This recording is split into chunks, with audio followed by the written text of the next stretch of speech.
2018, Tim is joining us from the Grand County Historical Association, bringing all these sorts of fun advertisements and political ads. Yeah, Tell me about political them. cartoons. So back in the late 1800s, early 1900s, the way they did editorials, because really every newspaper story was an editorial, so you couldn't have an official editorial. Right. The way they did that was through cartoons. Okay. And so in our collection in Hot Sulphur Springs, we have these authentic, original cartoon panels from Albert Wilbur Steele. Okay. He was a nationally renowned political cartoonist for the Denver Post. Cool. So a lot of these relate to like during the Roosevelt time, Teddy Roosevelt, not Franklin Roosevelt.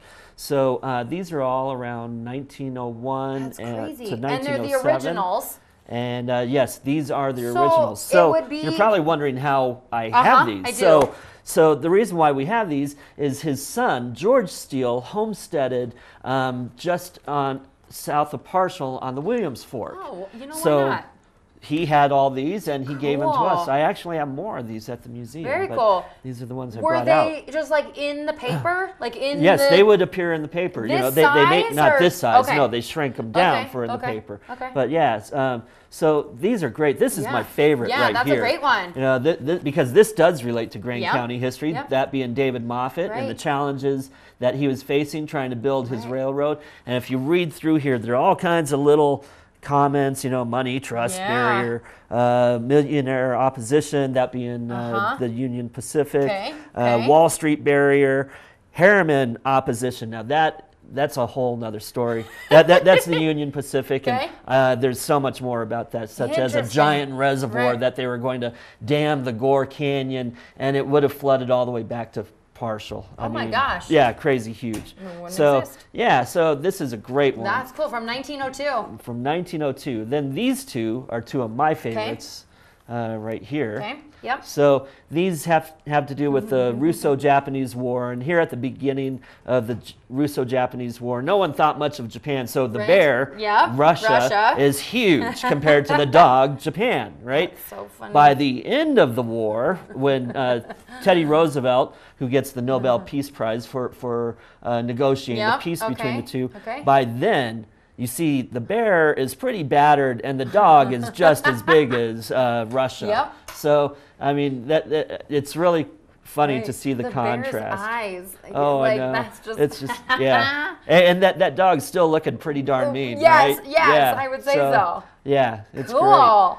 And And you have a bunch of them kind of I from do, I do. all different little... Yep, and here's Cool. another one that I really love because Yep. it tells so much about just Roosevelt himself and Right. what a colorful character he is. Right. And what you know, it's in color. It is. I love it. But yeah, you just have to read through all these little comments here, and you Huh. find out so much about That's crazy. what they cared about Yeah. at that time. Right, right. So, And the author again is?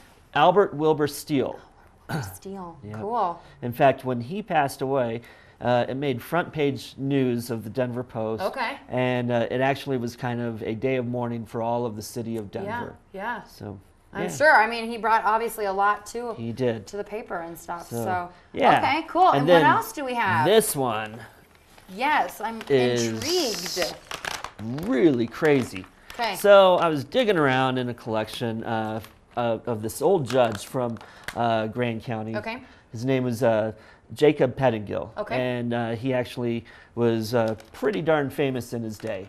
And so I find in this box this handwritten newspaper, and it's called the Carbondale Umbrella. The Carbondale Umbrella. So Pettingill drew this all out. Wow. You know, he planned this newspaper. Right. And, you know, he wrote stories. Comics he wrote and- ads. Yeah. Wrote the headline for it.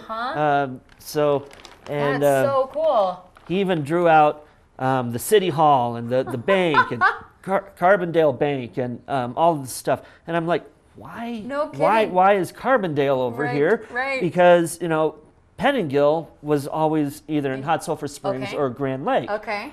And then after a little bit of research, I found out that he actually had platted a town called Carbondale over where Soda Springs is today. Okay. So There This you go. is it. This is his it. newspaper This for is his town. The Umbrella. Oh my gosh. How do you like that for a name? That's crazy. The Umbrella.